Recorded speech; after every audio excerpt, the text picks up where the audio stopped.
নিজুম ও নির্ঝরকে নিয়ে লন্ডনের মাটিতে পা রাখল আফরাজ। নিজের শহরে নিজের পরিবারে নিয়ে আসার পর তার ভীষণ ভালো লাগছে। প্লেন থেকে নামার পরই তারা গাড়িতে উঠে পড়েছে। লন্ডনের ব্যস্ত রাস্তা দিয়ে ছুটে চলছে আফরাজের গাড়ি। নির্ঝর অবাক চোখে জানালা দিয়ে লন্ডন শহরটাকে দেখছে। এ যেন সম্পূর্ণ এক নতুন অভিজ্ঞতা তার কাছে। সিলেটের গ্রামীণ পরিবেশে বড় হওয়ার পর এখন লন্ডনের মতো এক জাঁকজমকপূর্ণ শহর তার কাছে বড্ড অচেনা। জানালা দিয়ে দেখেছে আর নিজুমকে একের পর এক প্রশ্ন করে চলেছে। নিজুমও বিরক্ত না হয়ে শান্ত থেকেই সব প্রশ্নের উত্তর দিচ্ছে। মা ছেলের এইসব কাণ্ডে আফরাজের চোখে পড়েছে। গাড়ি চালাতে চালাতে আর চোখে সে সমস্তটা দেখছে এবং এক চিলতে স্মিত হাসি দেখা যাচ্ছে তার ঠোঁটের মাঝে। আবার একটু আফসোসও হচ্ছে, আজ যদি ছোট থেকে নির্ঝরকে তার সাথে থাকতো তাহলে তার সাথে হয়তো নির্ঝরের এমনই সুন্দর একটা বন্ধন তৈরি হতো। অবশেষে কয়েক ঘন্টার যাত্রার পর গাড়ি এসে থামে ইস্ট লন্ডনের টাওয়ার হ্যামলেটস এই অবস্থিত আফরাজের বিলাসবহুল অ্যাপার্টমেন্টস সামনে। নিজুম নির্ঝরকে নিয়ে গাড়ি থেকে নামে। নির্ঝর গাড়ি থেকে নেমেই অবাক চোখে চারদিকে তাকায়। এরপর নিজুমের উদ্দেশ্যে বলে, এখন থেকে কি আমরা এখানেই থাকবো আম্মু? নিজুম বলে, হ্যাঁ সোনা, এখন থেকে আমরা এখানেই থাকবো। আফরাজ গাড়ি চালানো থেকে নিজুমের দিকে অ্যাপার্টমেন্টের চাবি বাড়িয়ে দিয়ে বলে, তুমি নির্ঝরকে নিয়ে ভিতরে যাও, আমি গাড়িটা গ্যারেজে রেখে আসছি। আচ্ছা। নিজুম এরপর আফরাজের কথা মতো নির্ঝরের সাথে নিয়ে ভিতরের দিকে যায়। চাবি খুলে অ্যাপার্টমেন্টে প্রবেশ করতেই পুরানো সব কথা মনে পড়ে যায়।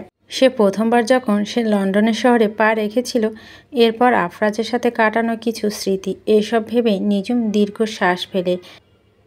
এরই মাঝে আফরাজের ফোনে কারো সাথে কথা বলতে বলতে অ্যাপার্টমেন্টের ভিতরে প্রবেশ করে। সে বলছিল, হ্যাঁ মামা, আমরা সবাই সাবধানে লন্ডনে পৌঁছে গেছি। তুমি কি এখন নিউ ইয়র্কে? বিপরীত দিক থেকে মিজানুর রহমান বলে, হ্যাঁ আমি তো অনেক আগে পৌঁছে গেছি। আচ্ছা তোরা তাহলে সাবধানে থাক আর ঝগড়াঝাটি করিস না বাবু। আমি বারবার তোদের মাঝে মিল করানোর জন্য এই বুড়ো বয়সে ছোটাছুটি করতে পারবো না। আফরাজ নিজুমের দিকে তাকিয়ে বলে, তুমি চিন্তা করো না মামা, আমাদের মাঝে আর কোনো ঝামেলা হবে না। নিজুম আফরাজের কথা শুনে তার দিকে তাকিয়ে দুজনে আবারও চোখাচোখি হয়। আফরাজ তার মামাকে বিদায় জানিয়ে ফোনটা রেখে দেয়। নিজুম তার হাতে থাকা ব্যাগগুলোর দিকে ইশারা করে বলে ওঠে, এগুলো কোথায় রাখবো? আমাদের রুমে গিয়ে রাখো। আমাদের রুমে? আমাদের রুমে। নিজুম বুঝতে পারে আফরাজ তার রুমের কথা বলছে। নিজুম আর কথা না বাড়িয়ে সমস্ত জিনিসপত্র নিয়ে আফরাজ রুমে রেখে দেয়। নির্ঝর এত দীর্ঘ যাত্রার পর অনেক ক্লান্ত হয়ে পড়েছে, তাই সে নির্ঝরকে ঘুম পাড়িয়ে দেয়। এতপর ঘুমান্ত নির্ঝরের মাথা হাত বোলাতে থাকে। একটু পর আফরাজের রুমে এসে বলে, নির্ঝর ঘুমিয়ে পড়েছে। এরপর তাদের মাঝে কিছু সময় নীরবতা কাজ করে। আফরাজ তাওলা নিয়ে ওয়াশরুমে যায়। এরপর ফ্রেশ হয়ে বেরিয়ে আসে। তাওলা দিয়ে মুখ মুছতে মুছতে সে নিজুমের উদ্দেশ্যে বলে, তুমিও যাও, ফ্রেশ হয়ে এসে ঘুমিয়ে পড়ো। নিজুম বলে, আপনার সাথে কিছু জরুরি কথা ছিল। বলো। আপনার মামা তো বলল এখানকার কোনো এক হাসপাতালে আমার জবের ব্যবস্থা করছেন। তা কি হলো? এ ব্যাপারে চিন্তা করো না, মামা আমায় সব বলে দিয়েছে। কিছু ফর্মালিটিস পূরণ করা বাকি আছে। আশা করি 1 সপ্তাহর মধ্যেই ব্যবস্থা হয়ে যাবে। আর একটা কথা বলতে থাকো।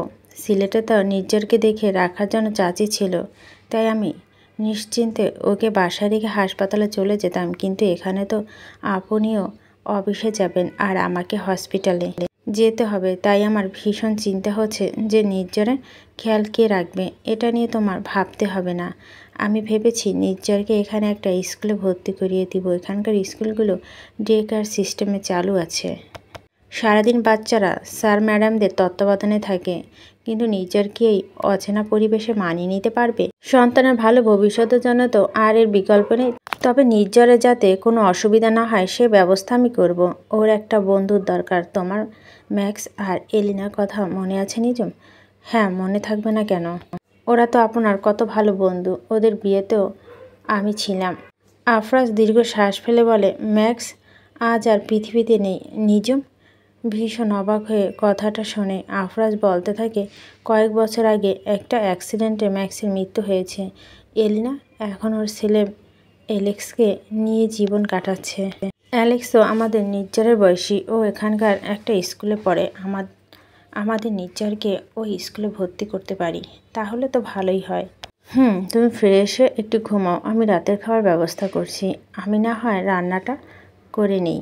না, এমনিতেই অনেক জার্নি করেছো, এখন আর কষ্ট করে রান্না করতে হবে না। আমি বাইরে থেকে খাবার অর্ডার করছি। আফরাজের এই কেয়ারিং ব্যাপারটা ভীষণ ভালো লেগে যায় নিজুমের, সেও আর না করে না।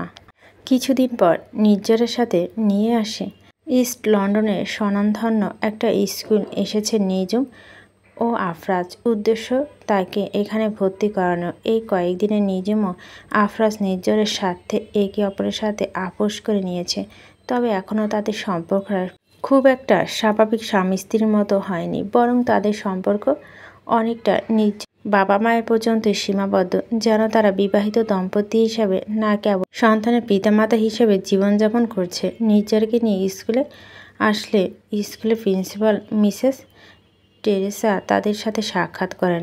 আফরাজ মিসেস টেরেসাকে বলেন, হ্যালো মিসেস টেরেসা, আমি আফরাজ চৌধুরী। এলিনা নিশ্চয় আপনাকে আমার কথা বলেছে। বছর 50-এর বিচক্ষণ নারী মিসেস টেরেসা বলেন, ও হ্যাঁ, আপনি তো আপনার ছেলেকে এই স্কুলে ভর্তি করাতে চান, তাই না? জি। তা কোথায় আপনার ছেলে? ওকে একটু সামনে নিয়ে আসুন, আমি ওর সাথে কথা বলে দেখি। নিজুম নির্জারকে নিয়ে, নির্জার, উনি তোমার ম্যাম, ওনাকে সালাম দাও। নির্জার বলে, আসসালামু আলাইকুম ম্যাম। মিসেস টেরেসাকে কিছুটা বিরক্ত লাগে। তিনি বলেন, আমাদের লন্ডনে এসব গ্রাটিংস চলে না, ওকে হ্যালো বলতে শেখাবেন। নিজুম বলে, আমরা লন্ডনে এসেছি সেটা ঠিক আছে, তার মানে এই নয় যে আমরা আমাদের সংস্কৃতি, আমাদের ধর্মীয় আচরণকে ভুলে যাব।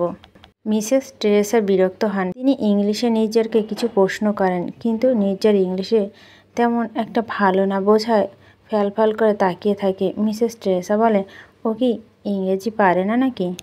আফরাজ বলে ওঠে, আসলে ও ছোটোবেলা থেকে আমাদের দেশে মানুষ হয়েছে, তো তাই আর কি। মিসেস টেরেসা এবার নিজুমের দিকে তাকিয়ে বলে, নিজের ছেলেকে ইংরেজিও শেখাতে পারেনি?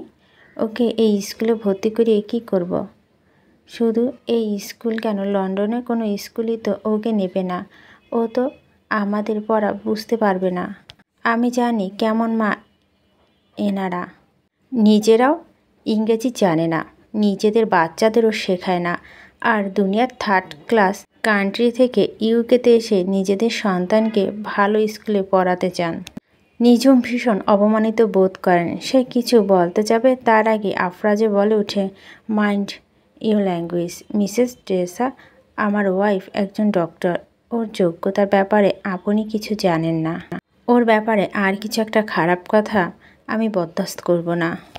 আফরাজ রেগে মেগে নির্জারকে নিয়ে স্কুল থেকে বেরিয়ে আসে। নিজুমের আসে তার পিছন পিছন। আফরাজ রাগান্বিত স্বরে বলে, যে স্কুলের শিক্ষকই এমন যে মানুষকে প্রাপ্য সম্মানটাই দিতে পারে না, সেখানে আমাদের ছেলেকে কি করে শিক্ষা দেব? আমি নির্জারকে এখানে পড়াবো না, ওকে অন্য কোথাও ভর্তি করাবো। আফরাজের মুখে এহেন কথা শুনে নিজুম অবাক হয়। শুধুমাত্র তাকে অপমান করেছে তার জন্য আফরাজ নির্জারকে এই স্কুলে ভর্তি করালো না। নিজুম কাছে বিষয়টা খুব ভালো লাগলো, তার মুখে দেখে গেল হাসির রেখা।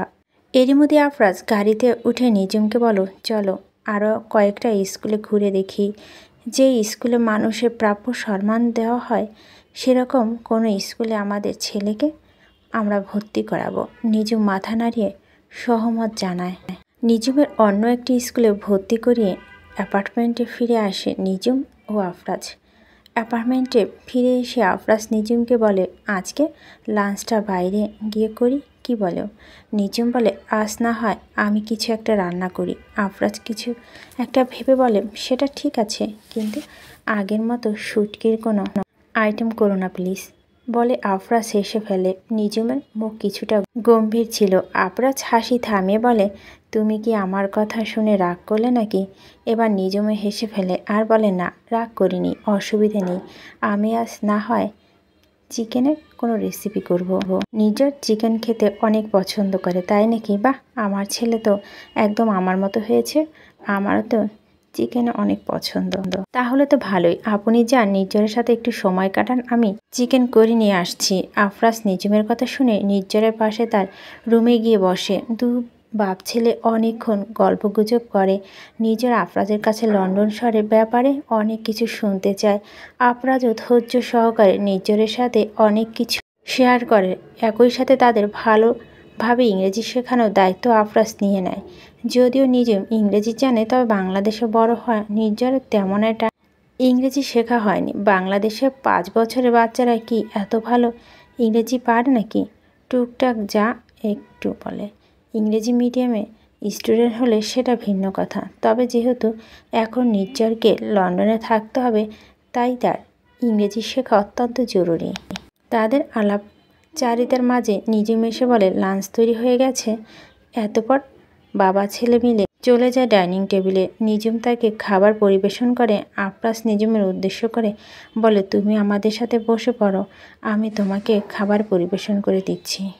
আফরাজের মুখে এই কথা শুনে নিঝুম ভীষণ খুশি হয় এবং খাবার খেতে বসে পড়ে। আফরাজ নিঝুমকে খাবার পরিবেশন করে। এতপর পরিবারের সবাই একসাথে লাঞ্চ করতে শুরু করে। খাবার খেতে বসে বার কয়েক আফরাজ ও নিঝুমের মধ্যে চোখাচোখি হয়, যেন তারা সত্যি নির্ঝরের বাবা মা থেকে এখন ধীরে ধীরে নিজেদের সম্পর্কের দিকে অগ্রসর হতে চলছে। সময় কেটে যায় চোখের পলকে, নদীর স্রোতের মতো বয়ে চলে অবিচল। এখানেও তেমন সময় থেমে থাকেনি, ধীরে ধীরে অনেক এগিয়ে গেছে। নিঝুমদের লন্ডনে আসার পর মাস 3 পার হয়েছে। এই 3 মাসে অনেক পরিবর্তন লক্ষ্য হয়েছে। নিঝুম এখন লন্ডনে একটা প্রাইভেট হসপিটালে ডাক্তার হিসেবে যোগ দিয়েছেন। এখানে সে নিজের ক্যারিয়ার ফোকাস করেছে। আফরাজ নিজের অফিসের কাজে অনেক ব্যস্ত হয়ে গেছে। এদিকে ছোট্ট নির্ঝর নিজের নতুন স্কুলে পড়াশোনায় অনেক ব্যস্ত হয়ে পড়েছে। যদিও বা নিঝুম এবং আফরাজের সম্পর্ককে অনেক উন্নতি হয়েছে। আগের মতো দাগ-উড়াল সম্পর্ক তাদের আর নেই, বরং তারা একে অপরের অনেক ক্ষেত্রেই সাহায্য করে। নিজেদের মধ্যকার মন কষাকষি তারা অনেকাংশে কাটিয়ে নিয়েছে। তবে বাস্তব সত্য হচ্ছে, বর্তমান পৃথিবীতে কর্মব্যস্ত সময় পরিবারগুলো একে অপরকে দেওয়ার মতো যথেষ্ট সময় পায় না। তারাও যেন কৃত্রিম পৃথিবীতে এক কৃত্রিম রূপে জড়িয়ে যাচ্ছে। সেরকমই দেখা যাচ্ছে এই ছোট্ট পরিবারটার ক্ষেত্রেও।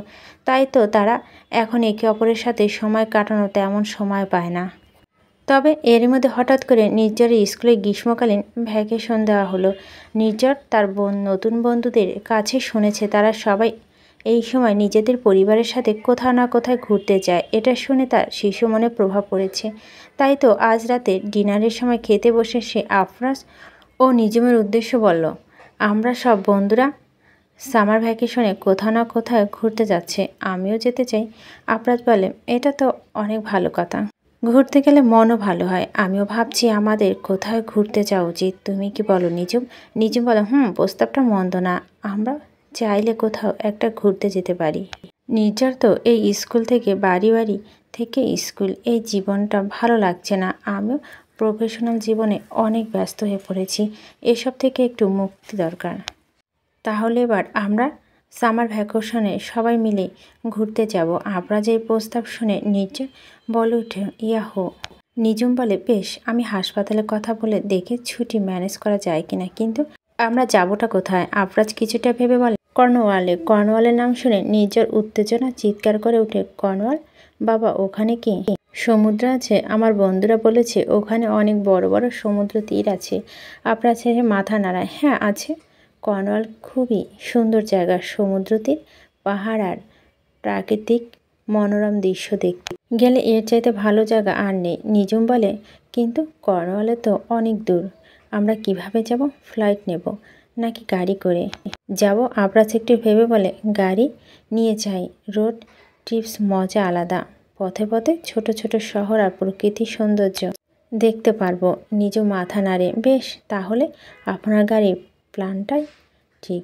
তবে নির্ঝরের জন্য কিছু খাবার আর প্রয়োজনীয় জিনিসপত্র নিতে হবে। ঠিক আছে, কাল আমি অফিস থেকে ফিরে গাড়ির সার্ভিস করিয়ে নিয়ে আসবো, তুমি আর নির্ঝর বাকিটা সামলাবে, আফরাজ বলল।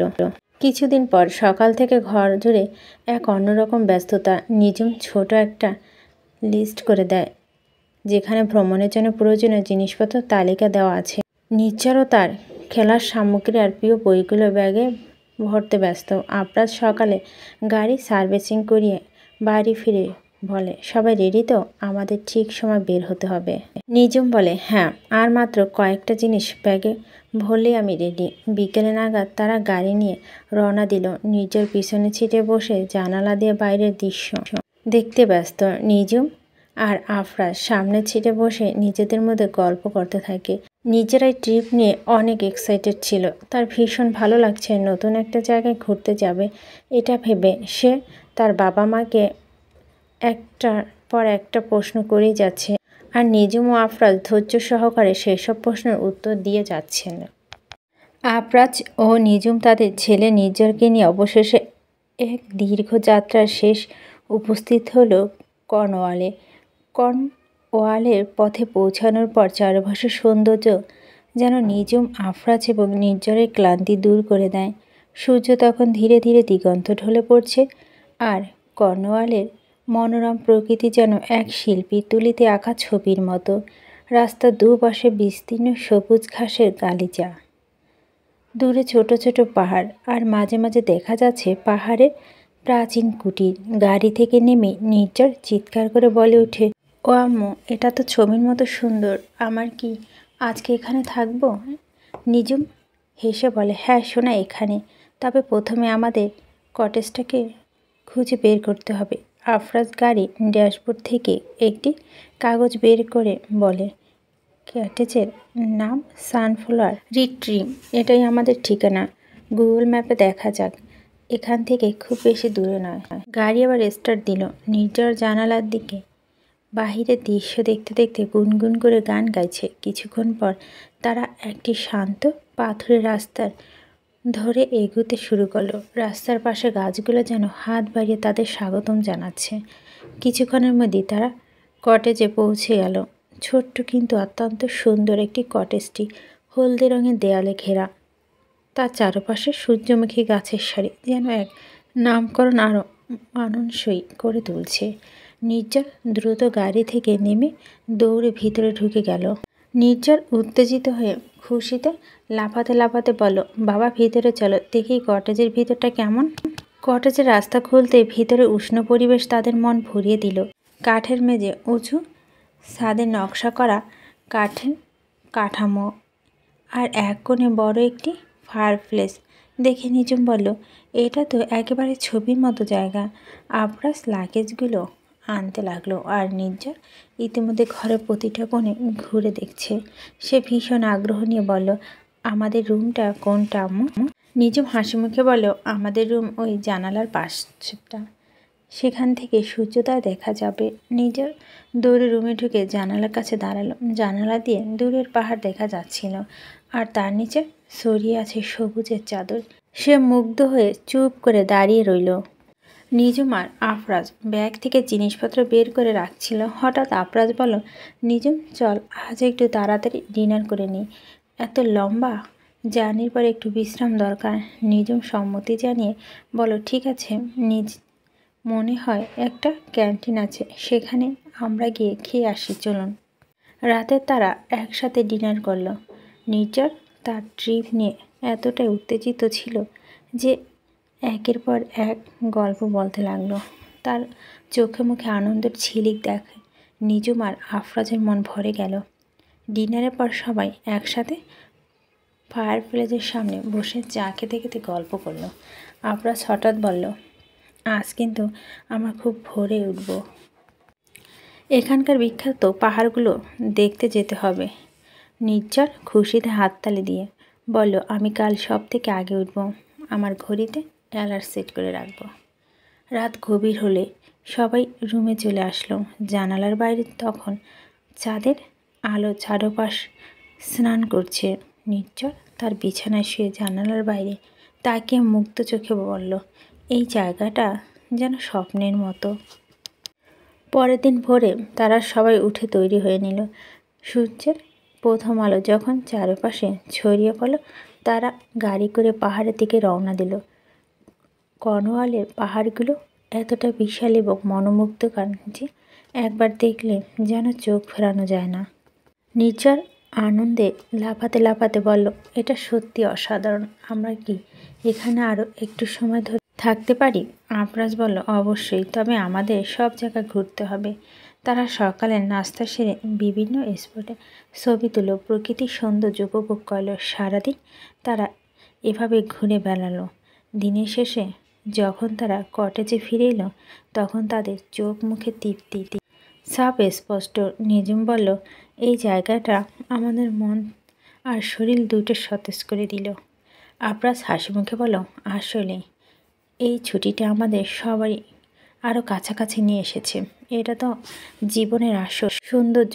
সবাই এই যাত্রা নিয়ে অনেক খুশি ছিল। তবে নির্জন কিছুটা দুঃখী দুঃখী ভাব নিয়ে বলল, কাল তো আবার আমাদের ফিরে যেতে হবে, তাই না? আফরাজ শেষে বলল, না, কালকে আমরা এখানে ঘুরবো। নির্জন উত্তেজিত হয়ে বলল, সত্যি বাবা, কালও আমরা এখানে ঘুরবো? হ্যাঁ সত্যি। আমার অফিস আপাতত কোনো জরুরি কাজ নেই, তোমার আম্মু ম্যানেজ করে নেবে, তাই না নিজুম? নিজুম নির্জরের হাসি খুশি চেহারার দিকে তাকায়। এখানে থাকার কথা শুনে ছেলেটা কত খুশি হয়েছে, তাই সে আর অমত করে না। হ্যাঁ, আমি ছুটি বাড়িয়ে নেব, কালকে দিনটা এখানে কাটিয়ে আবার আমরা ফিরে যাব। এরপর তারা সবাই মিলে আবারও ঘুমিয়ে পড়ল। পরদিন কর্নওয়ালে আকাশ ছিল নীল ঝকঝকের রোদের উচ্ছ্বাসিত। চারপাশে পাখির কিচিরমিচির যেন এক মনোমুগ্ধকর সুরেলা সঙ্গীতের মতো লাগছিল। আফরাজ নিজের সকালে নাস্তা সেরে তৈরি হয়ে নিল নতুন একটি গন্তব্যের জন্য। আমার আজ কোথায় যাচ্ছি বাবা? নির্জন জিজ্ঞেস করল। তার চোখে ছিল উত্তেজনা ঝিলিক। আফরাজ মুচকে এসে বলল, আজ আমরা যাব ল্যান্ডস্যান্ড এটা কর্নওয়ালের সবচেয়ে বিখ্যাত পর্যটক স্থানগুলোর মধ্যে একটি। সাগরের কোল ঘেঁষে এই জায়গাটি এক কথা অপূর্ব। নিজম উত্তেজিত হয়ে বলল, সত্যি? তাহলে তো অনেক ছবি তুলতে হবে। নির্জল লাফাতে লাফাতে গাড়ির দিকে দৌড় দিল। চলো বাবা, আম্মু দেরি করো না। তাড়াতাড়ি গাড়ি নিয়ে ল্যান্ডস্যান্ডের দিকে রওনা দিল। যাত্রাপথে ছিল অসাধারণ সবুজ ঘাসের ঢাকা মাঠ আর পাথরের রাস্তা যেন চোখে প্রশান্তি এনে দিচ্ছিল। কিছুক্ষণ পর তারা পৌঁছে গেল তাদের গন্তব্য। বিশাল সাগরের ঢেউ, নীল আকাশ আর পাথরের পাহাড়ে অপূর্ব সমন্বয় দেখে সবাই বিস্ময় অভিভূত হয়ে গেল। নির্জন এক ধরে পাহাড়ের কিনারে পৌঁছে চিৎকার করে বলল, আম্মু এটা দেখো, এই জায়গাটা একেবারে ছবির মতো সুন্দর। নিজুম হেসে বলল, সত্যিই তো, এত সুন্দর জায়গা আগে কখনো দেখিনি। আফরাজ বলল, সাবধানে থেকো নির্জন, খাদ কিন্তু অনেক গভীর। তারা পাহাড়ের উপর ঘুরতে ঘুরতে এক জায়গায় এসে বসে পড়ল। দূরের ঢেউর শব্দ আর চারপাশে পাখির ডাক যেন প্রকৃতি এক চমৎকার সঙ্গীত সৃষ্টি করেছে। আমরা কি পিকনিক করতে পারি এখানে? নিজের উত্তেজিত হয়ে বলল। আফরাজ বলল, অবশ্যই, আমি তো কিছু স্ন্যাকার পানিও এনেছি, চলো এখানে বসে খাই। তারা বসে নাস্তা খেতে লাগলো। চারপাশে প্রকৃতির সৌন্দর্য উপভোগ করতে করতে আফরাজ বলল, জানো নিজুম, এই ধরনের জায়গাগুলো এসে মনে হয় জীবনে কত সুন্দর। সব ব্যস্ততা আর ক্লান্তি যেন দূর হয়ে যায়। নিজুম হেসে বলে, ঠিক বলেছেন, প্রকৃতির কাছে আসলে আমাদের মন অনেক শান্ত হয়। নির্জন তখন ছোট একটা পাথরের উপর বসে সাগরের ঢেউ দেখছিল। তার নিষ্পাপ মুখ আনন্দে ঝিলিক দেখে আফরাজ আর নিজুমের মুখেও হাসি ফুটে উঠল। এরপর তারা উঠে দাঁড়ালো, সাবধানে পাহাড় বেয়ে নামতে লাগলো। নিজুম নির্জনকে নিয়ে সাবধানে পাহাড় বেয়ে নামছে। হঠাৎ করে হাত ফসকে যায়। নিজুম বলে চিৎকার করে ওঠে। আফরাজ সঠিক সময় এগিয়ে এসে নির্জনকে ধরে নেয়, কিন্তু নিজুমকে ধরার আগে সে পা পিছলে পাহাড় থেকে গড়িয়ে পড়তে থাকে। আফরাজ চিৎকার করে বলে ওঠে, নিজুম। নিজুমকে পাহাড় থেকে গড়িয়ে পড়তে দেখে আফরাজ আর্তনাদ করে ওঠে। ছোট্ট নির্জন নিজেও মায়ের এই পরিণতি দেখে আঁতকে ওঠে। সে ভয়ে একদম স্থির হয়ে যায়। আফরাজ নির্জনকে কোলে নিয়ে দূরত্ব পায় নিচের দিকে নামতে থাকে নিজুমকে বাঁচানোর জন্য, কিন্তু সে পা ফসকে পড়ে যেতে নেয়। ভাগ্যক্রমে কোনো রকম পা পাথরে আটকে বেঁচে যায়। না হলে আজ বাবা ছেলে দশা একই হতো। ছোট্ট নির্ঝর এবার কাঁদতে কাঁদতে বলে, আম্মু কিছু হবে না তো বাবা? আম্মু এত উপর থেকে পড়ে গেল, আমার খুব ভয় হচ্ছে। আফরাজ নিজেও নিজমের পরিণতি নিয়ে শঙ্কিত, তবুও সে নির্ঝরকে আশ্বাস দেওয়ার জন্য বলে, চিন্তা করো না নির্ঝর, সব কিছু ঠিক হয়ে যাবে, তোমার আম্মুর কিচ্ছু হবে না, আমি নিজমকে কিছু হতে দেব না। আফরাজ নির্ঝরের সাথে পাহাড় থেকে নেমে পড়ে। এরপর নিচে নেমে উন্মাদের মতো চারিদিকে নিজমকে খুঁজতে থাকে, কিন্তু কোথাও তাকে খুঁজে পায় না। উপায় না পেয়ে আফরাজ ভাবে স্থানীয় প্রশাসনের সহায়তা নেবে। যেই ভাবা সেই কাজ, সে কর্নওয়ালে স্থানীয় রেস্কিউ টিমের সাথে যোগাযোগ করে। তারা আফরাজকে অভয় দেয় যে যে কোনোভাবে নিজমকে উদ্ধার করার জন্য সর্বাত্মক চেষ্টা চালাবে। তবে আফরাজ নিশ্চিত হতে পারে না, তার মন ভয় তীব্র থেকে তীব্রতর হয়। নিজমকে কি আদৌ খুঁজে পাবে, এই ভয়ে তার বুক কাঁপতে থাকে। তার থেকে বড় ভয় হচ্ছে নিজমকে অক্ষত ফিরে পাবে তো। আফরাজ দুহাত তুলে সৃষ্টিকর্তার কাছে প্রার্থনা করে বলে, হে আল্লাহ, আপনি আমার সহায় হন। অনেক অপেক্ষার পর আমার আর নিজমের সম্পর্ক একটু স্বাভাবিক হচ্ছিল। আমি আর ওকে হারাতে চাই না, ওকে আমার কাছে ফিরিয়ে দিন আল্লাহ। আমার ছেলে ওর মাকে ছাড়া ভালো থাকবে না, কিছু একটা করুন আল্লাহ, আমার স্ত্রীকে বাঁচিয়ে রাখুন। বলে সে কাঁদতে থাকে। ছোট্ট নির্ঝর নিজের বাবাকে এভাবে কাঁদতে দেখে আতঙ্কিত হয়ে পড়ে। আফরাজ সেটা বুঝতে পারে, নির্ঝরকে নিজের বুকের সাথে জড়িয়ে নেয়। নিজের চোখের জল মুছে আফরাজ, কেননা সে বুঝে নেয় নিজের সন্তানের ভালোর জন্য হলেও তাকে এখন নিজেকে শক্ত রাখতে হবে। এমিলি, আমার হাতটা শক্ত করে ধরে রাখ, দেখবি তাহলে তুই আর পড়বি না। নিজের বন্ধু অ্যাওয়ার্ডের মুখে এমন কথা শুনে এমিলি ভুরু কুঁচকে ফেলে। এমনিতেও তার এমন উঁচু স্থিতি ফরিয়ে আছে, তার উপর তার এই প্রাণপিপাসু বন্ধু যেন তাকে মারার জন্য এখানে হাকিং করতে নিয়ে এসেছে। এমিলি হতাশর বলে, আমাকে ভয় দেখানো বন্ধ কর, তোর জন্য বাধ্য হয়ে আমার আজ এখানে আসা, শয়তান ছেলে কোথাকার। আরে চিল, এত ভয় পাবার কিছু হয়নি। আগেরবার ট্রিপে তো আমি একাই আলপস পর্বতমালা উঠেছিলাম, আর এটা তো সামান্য কর্নওয়ালের পর্বত, এখানে এত ভয় পাবার কি আছে। বলেই সে এগোতে লাগলো। এমিলি এডওয়ার্ডের পিছনে পিছনে এগোতে লাগলো। কিছুক্ষণ যাবার পর এমি একটু ক্লান্ত হয়ে পড়ল। দাঁড়িয়ে হাঁটুতে হাত ঠেকিয়ে জোরে জোরে শ্বাস নিতে লাগলো। এডওয়ার্ড ততক্ষণে অনেক দূরে এগিয়ে গেছে। সে পিছন ফিরে এমিলির দূরে দাঁড়িয়ে থাকা দেখে বলল, কি হলো, এভাবে দাঁড়িয়ে পড়লি কেন? এমিলি বলল, দাঁড়া যাচ্ছি। বলে সে যেইমাত্র এগোতে যাবে ঠিক সেই মুহূর্তে কোনো এক দৃশ্য দেখে আঁতকে উঠে চিৎকার করে বলে ওঠে, এটা কি? এমিলি চিৎকার শুনে এডওয়ার্ড দ্রুত তার দিকে এগিয়ে এসে বলে, কি হলো? এমিলি একটা পাথরের দিকে ইশারা করে। সেই ইশারা অনুসরণ করে পাথরের দিকে তাকাতেই এডওয়ার্ড আঁতকে ওঠে, কারণ সে পাথরের সাথে কোনো নারীর দেহ আটকে ছিল। অদম্য সাহসী এডওয়ার্ড বলে ওঠে, হোয়াট, আমি দেখেছি ব্যাপারটা। এমিলি বলে, এডওয়ার্ড থাম, বিপদ হতে পারে। এডওয়ার্ড এমিলির বাধা উপেক্ষা করে এগিয়ে যায়। পাথরের কাছাকাছি নিথর দেহটা কাছাকাছি গিয়ে তার নাকে হাত রেখে বলে, উনি তো এখনও জীবিত। এমিলি এগিয়ে এসে বলে, এডওয়ার্ড চল আমরা এখান থেকে চলে যাই, এখানে থাকলে আমরা সমস্যায় পড়তে পারি। এডওয়ার্ড বলে, তুই পাগল নাকি? এভাবে আমার একটা মানুষকে মৃত্যুর মুখে ঠেলে দিয়ে যেতে পারি না, আমাদের ওনাকে সাহায্য করা উচিত। ভাগ্য ভালো উনি এই পাথরের সাথে আটকে পড়েছিল, না হলে নিচে যা গভীর খাত, এখান থেকে পড়ে গেলে তা বাঁচার কোনো সম্ভাবনা থাকে না। এমিলি নারীটার দিকে ভালো করে তাকিয়ে বলো, ওনাকে দেখে তো মনে হচ্ছে কোনো বাইরের দেশের মানুষ, ব্রিটিশ না। জানি না আসল ঘটনা কি, আমাদের কি কোনো ঝুঁকি নেওয়া উচিত? এডওয়ার্ড বলিষ্ঠ কণ্ঠে বলে, এখন এত কিছু ভাবার সময় নেই এমিলি, তুই আমাকে সাহায্য কর, ওনাকে যত দ্রুত সম্ভব নিকটস্থ কোনো হাসপাতাল নিয়ে যেতে হবে, না এতে আমরা ফেঁসে যেতে পারি। মনে নেই কিছু বছর আগে এভাবেই তুই নয়েতে একটা ঝামেলা ফেঁসে গেছিলি, তাই এবার কোনো রিস্ক নেওয়া ঠিক হবে না। তাহলে কি চাইছিস তুই ওনাকে এভাবে মৃত্যুর মুখে ফেলে আমরা চলে যাই? না তা নয়, তবে একটা উপায় আছে, কেননা আমরা এনাকে নিয়ে কার্ডিওফে ফিরে যাই, ওখানে আমার বাবা ক্লিনিকে ওনাকে ভর্তি করাবো।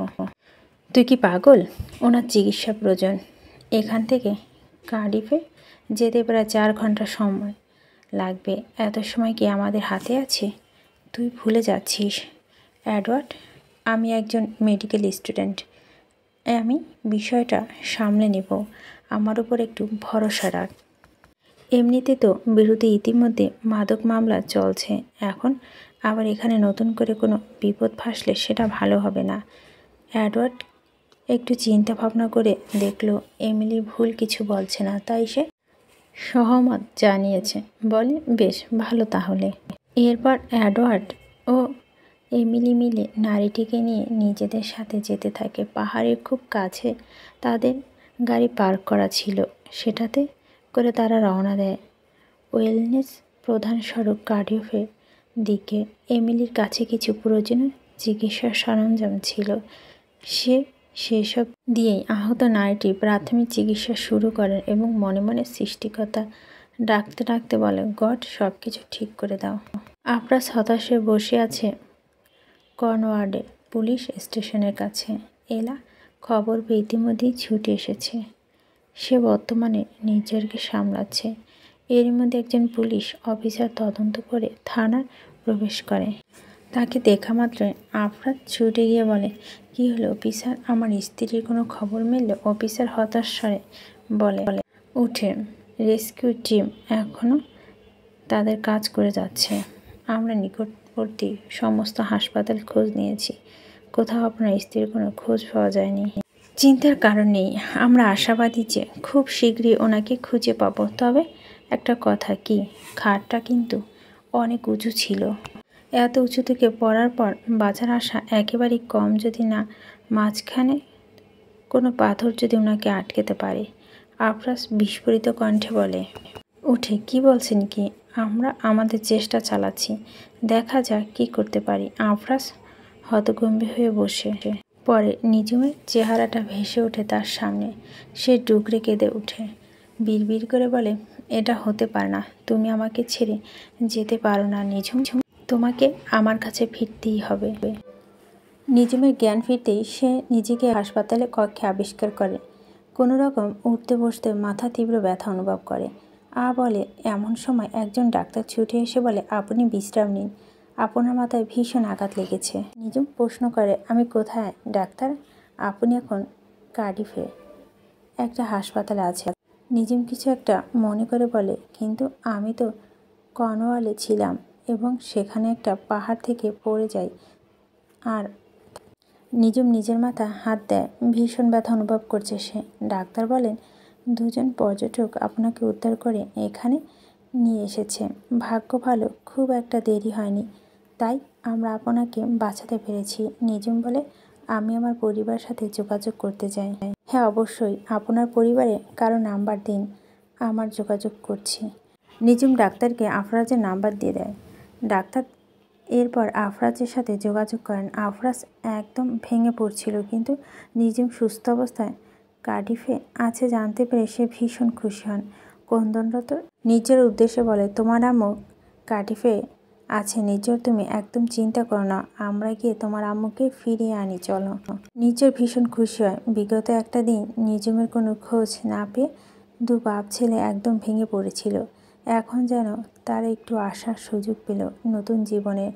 আফরাজ ও নির্জন আরও বেশি দেরি না করে রওনা দিল কার্ডিফে হাসপাতালের উদ্দেশ্যে।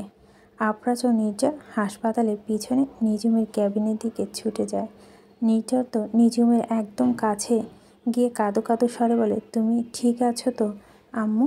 হ্যাঁ সোনা, আমি ঠিক আছি। আফরাজ নিজুমকে বলে, তোমার সুস্থ দেখে ভালো লাগছে, গতকাল থেকে চিন্তা ছিলাম, বলে বোঝাতে পারবো না। কর্নওয়ালে সব জায়গায় তোমায় খুঁজেছি, কিন্তু এমন সময় অ্যাডওয়ার্ড হলে আফরাজ তাকে ধন্যবাদ জানিয়ে বলে, আপনাকে অসংখ্য ধন্যবাদ মিস্টার অ্যাডওয়ার্ড। ভাগ্যিস আপনি আমার স্ত্রীকে উদ্ধার করে হাসপাতাল নিয়ে এসেছিলেন, না হলে যে কি হতো। এটা তো আমাদের দায়িত্ব ছিল। এরপর সময় দ্রুত গিয়ে যায়। নিজুম কিছুদিনের মধ্যেই সম্পূর্ণ সুস্থ হয়ে যায় এবং তার স্বাভাবিক জীবনে ফিরে। নিজুম এবং আফরাজও অতীতে ভুলে নিজেদের সম্পর্ক পুনরায় জোড়া লাগানোর সংকল্প করে। রাতে নির্ঝর ঘুমানোর পর নিজুম ব্যালকনিতে এসে দাঁড়িয়েছিল। এমন সময় কারো স্পর্শ পেয়ে পিছনে ফিরে তাকাতে আফরাজকে দেখতে পায়। আফরাজ মৃদু হেসে জিজ্ঞেস করে, কি দেখছো এভাবে? আকাশের ওই চাঁদকে দেখেছিলাম। চাঁদ যেন আজ একটু বেশি উজ্জ্বল। ঠিক বলছো। এরপর কিছু সময় নীরবে কেটে যায়। আফরাজ নীরবতা ভেঙে বলে, নিঝুম, আমরা কি আমাদের সম্পর্কটা আবার স্বাভাবিক করতে পারি না? নিজেও আফরাজের চোখের দিকে তাকিয়ে বলে, কেন নয়। আফরাজ ভীষণ খুশি হয়। এরপর সে নিজুমকে নিজের কাছে টেনে নেয়, নিজুমকে অসংখ্য চুমুতে ভরিয়ে দেয়। এতপর তারা হারিয়ে যায় ভালোবাসার দুনিয়ায়। এভাবে সময় এগিয়ে চলে। কয়েক মাসের মধ্যে নিজুমের শারীরিকভাবে কিছুটা অসুস্থ বোধ করতে থাকে। বমি, মাথা ব্যথা সহ আরও অনেক সিমটম দেখা দেয় তার। অবশেষে পরীক্ষা করে সে জানতে পারে সে আবার মা হতে চলেছে। আফরাজকে এই সংবাদটা দিতে সে তার ভীষণ খুশি হয়। আফরাজ খুশিতে আতপুল্য হয়ে বলে, নির্ঝরের জন্মের সময় আমি তোমার সাথে থাকতে পারিনি, পিতৃত্ব সময়টা উপভোগ করতে পারিনি, তবে এবার আমি পুরো সময়টা উপভোগ করব।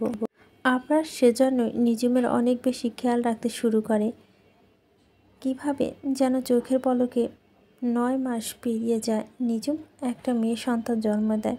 আফরাজ ও নিজুম মিলে তাদের সন্তানকে স্বাগতম জানায়। নির্ঝরকে নিজের ছোট্ট বোনকে পেয়ে অনেক খুশি। আফরাজ ও নিজুম মিলে তাদের ছোট্ট মেয়েকে নাম রাখে আদ্রিতা। লন্ডনে ভীষণ হাসি খুশিতে বড় হতে থাকে এই পরিবারটি। 5 বছর পর আফরাজ ও নিজুম তাদের ছেলে মেয়ে নির্জন এবং আদ্রিতাকে নিয়ে শীতকালের ছুটিতে সিলেট নিজেদের গ্রামে বেড়াতে আসে। ও নিজুমের বয়স বেড়েছে। নির্ঝর এখনও একজন 10 বছর বয়সী বাচ্চা। অদ্রিতা বয়স 5। দুই ভাই বোন যেন পুরো বাড়িটা মাতিয়ে রাখে। আলমগীর খান এ ছবি বেগম তাদের আসতে দেখে ভীষণ খুশি হয়েছে। ছবি বেগম তো হরেক রকমের রান্না করেছেন। এদিকে আবির আর আনিকা পরিবারও বড় হয়েছে।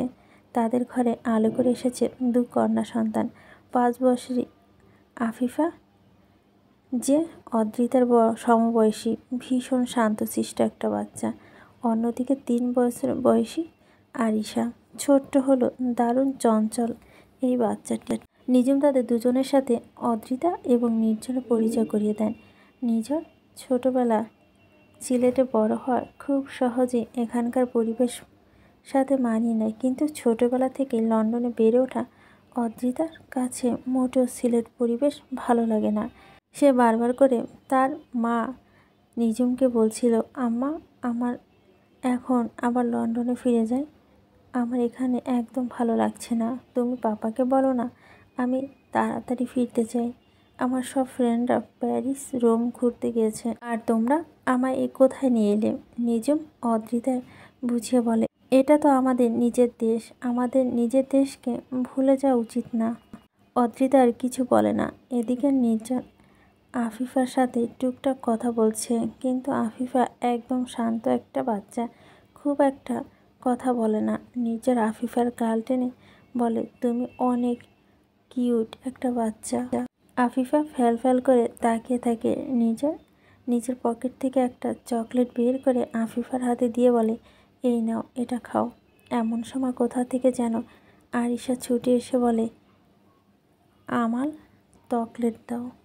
নিজের বাঁকা হেসে বলে, কিন্তু আমার কাছে তো শুধু একটা চকলেটই ছিল। আরিশা তখন কাঁদতে শুরু করে দেয়। আফিফা নিজের বোনকে কাঁদতে দেখে তার হাত থাকা চকলেটটা আরিশাকে দিয়ে বলে, এই নে বোন, তুমি আর কাঁদিস না, আমি খাবো না চকলেট। চকলেট পেয়ে আরিশা কান্না মিলিয়ে যায়। সে খুশি হয়ে চকলেটটা খেতে শুরু করে। নির্ঝর এটা দেখে বলে, তুমি তোমার চকলেট ওকে দিলে কেন? তুমি এবার কি খাবে? আমি চকলেট পছন্দ করি না। বনু পছন্দ করে না, ওই খা।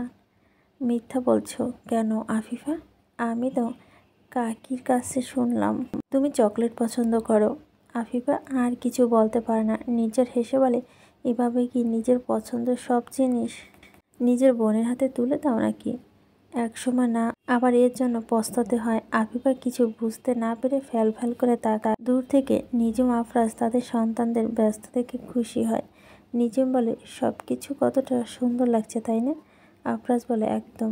দীর্ঘ কষ্টের পর, বিচ্ছেদের পর এতদিন আমাদের জীবনটা একটু স্থিতি লাভ হয়েছে। বাকিটা জীবন এভাবে কাটাতে পারলে আমি খুশি। আফরাজ বলে, ঠিক। নিজুম অদৃষ্ট এবং নির্জারের দিকে তাকিয়ে বলে, আমার পুরো জীবনটা অনেক কষ্ট গেছে, একদিন এসে একটু সুখ দেখা পেয়েছি। তবে আমি চাই আমার সন্তানদের জীবনে যেন এমন না হয়, ওরা যেন সুখী হতে পারে জীবন, ওদের জীবনে যেন অশ্রু জলে বোনা না হয়। আফরাজ বলে, আমিও সেটা চাই, কিন্তু জানি না ভাগ্যে কি আছে।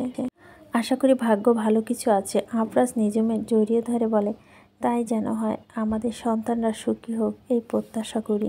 আজকের মতো এখানে গল্পটি শেষ করছি। আশা করি গল্পটি আপনাদের ভীষণ ভালো লেগেছে। দেখা হবে নতুন কোনো গল্পের সাথে। সে পর্যন্ত সবাই খুব ভালো থাকবেন। অনেকে আমাকে বলেন আমি আগের মতো কাজ করি না, তবে হ্যাঁ, তা ঠিক বলছেন। আমারও কিন্তু খারাপ লাগা ভালো লাগা আছে।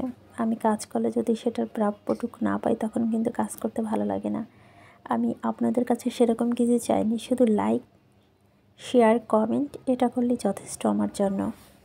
আপনারা যদি আমাকে সাপোর্ট করেন, আমি সত্যি আরও অনেক কাজ করব।